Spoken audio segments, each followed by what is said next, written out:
Welcome to the channel, a channel where I want to have a play around with these 8-bit micros that surround me. And whilst I know these things are great for gaming, what I want to do is look at them from a slightly different angle, because I came from a time before computers, before the personal computer, and I remember the impact it had when they suddenly became available. I remember the electronics enthusiast who suddenly had to stop making teak cabinets for his hi-fi modules because he could get involved in computer science. And of course the small businessman who could suddenly work out if he could afford a holiday for his children without needing the assistance of an accountant with a 5-meter wide blackboard. So it was a great, exciting time, and I want this channel to kind of reflect that if I can. Now, we have quite a lot of machines to play with here. We have a Altair in the corner, or is it an Altair in the corner? We have a couple of Galaxy machines. The one on the left is particularly interesting because it supports over 700 disk formats, which is fantastic.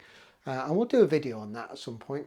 We have a rather overloaded BBC, which is used for testing a view data system.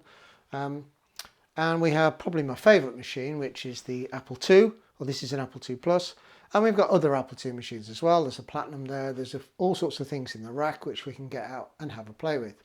We also have a ZX Spectrum, and we have a ZX81. Now, I'm quite keen to try this ZX81 because in one of the adverts back in the day, it suggested that you'd be able to control a nuclear reactor using the ZX81. It had the power to do that. Now, as luck would have it, our son actually designs nuclear reactors for a living. So I'm not kidding, he really does. So it might be nice to get together with him and see if that advert is true.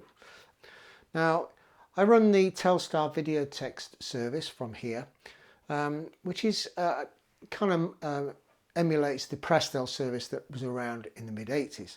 From the early to the mid-80s, there was a communications revolution, which, well, it's 10 years before the internet and certainly before the World Wide Web was invented. And people were connecting their computers to bulletin boards and online services and all that sort of thing. So we'll try and do a few videos about that. And as we run the Telstar service from here, it would make sense maybe to start with that. Now, I also have some radio equipment in the corner of the room over there, so that sounds like an opportunity for interfacing with 8-bit micros.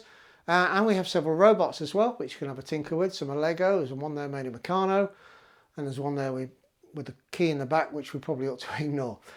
Anyway, the point being, if you've got any interest in any of this, or you happen to have a nuclear reactor that you need to control, why not subscribe, add some comments, tell me what you want to see, and we'll take it from there.